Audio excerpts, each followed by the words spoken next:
On continue, nous allons faire la combinaison de charges, options, outils.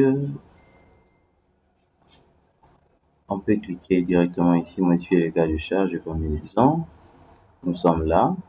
À partir d'ici, qu'est-ce qu'on fait? Ça, ce sont les cas de charge que nous avons définis. Ici, il y a les différentes actions contenues dans nos cas de charge. Expression de la combinaison, c'est ici qu'on va faire ça. On va réduire le nombre de cas. Avant de réduire le nombre de cas, on va sélectionner les trois ici. 3 cas qu'on va rendre inactifs. On va les rendre inactifs. On sélectionne ça. Réduire le nombre de cas de charge. On va les réduire manuellement. On peut aussi le faire automatiquement. On sélectionne les cas de charge. La première combinaison, poids propre avec la charge imposée. Deux combinaisons simplement. La deuxième qui doit tenir compte, hormis du poids propre et de la charge imposée, la charge du vent suivant la direction des X.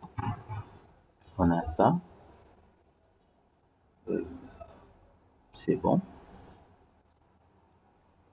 OK. Je rentre ici sur combiner. Combinaison. Cas de charge, action, tout ça. Combinaison d'action. Combinaison de cas. Il y a un petit problème.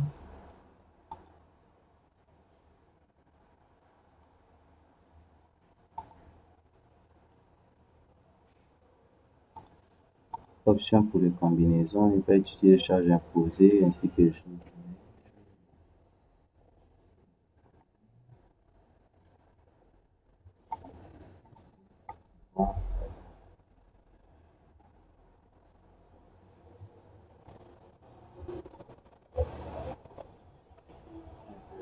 Ça.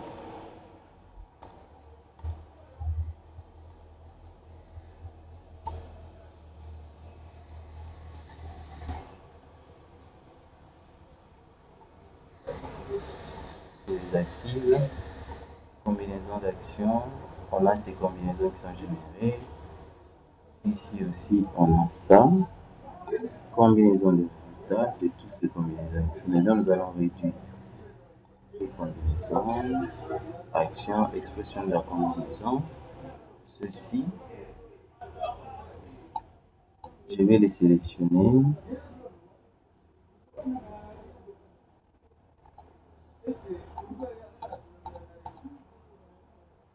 C'est bon. Je vais réduire ça. Charge imposée. OK. La deuxième, je vais tenir compte aussi de la charge du vent. C'est bon. OK. Combinaison, il calcule automatiquement. Ici aussi, il calcule. Là aussi, il a calculé. Donc, ça me va. OK.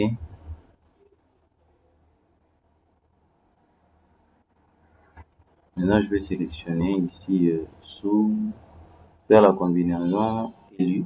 OK. Et c'est ici qu'on lance le calcul, afficher les résultats. Je vais vous lancer le calcul. Oui, on lance le calcul.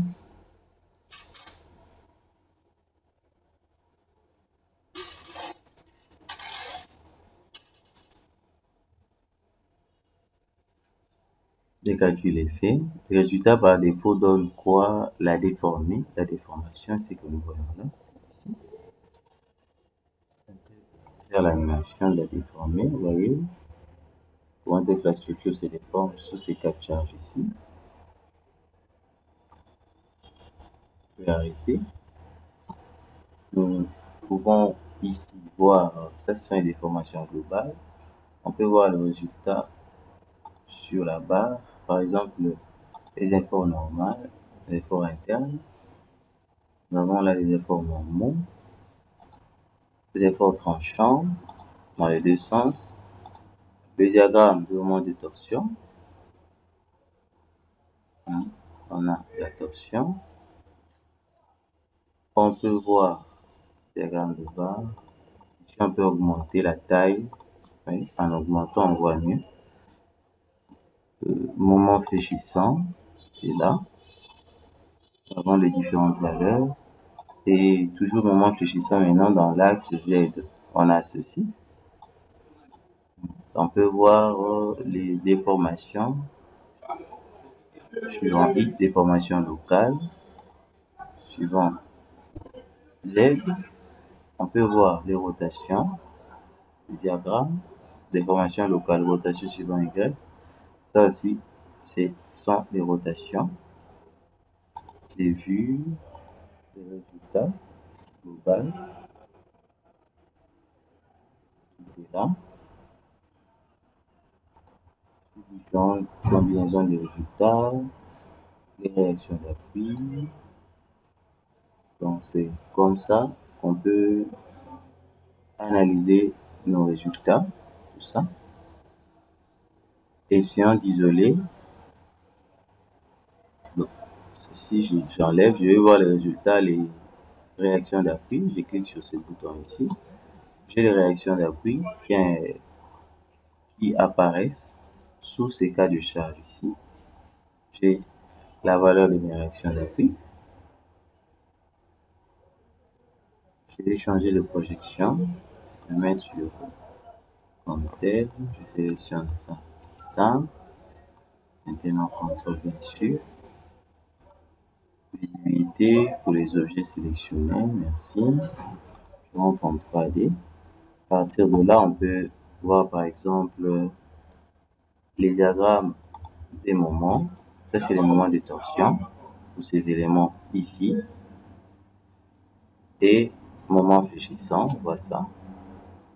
En fléchissant, puisqu'il y a une rotule ici, c'est articulé. Et moment fléchissant suivant l'axe Z. Mon test, ça agit. Ok, prochainement, on va voir comment on vérifie d'autres éléments de réduction et on va aller petit à petit pour voir comment est-ce qu'on peut dimensionner nos éléments dans RFM. Merci beaucoup.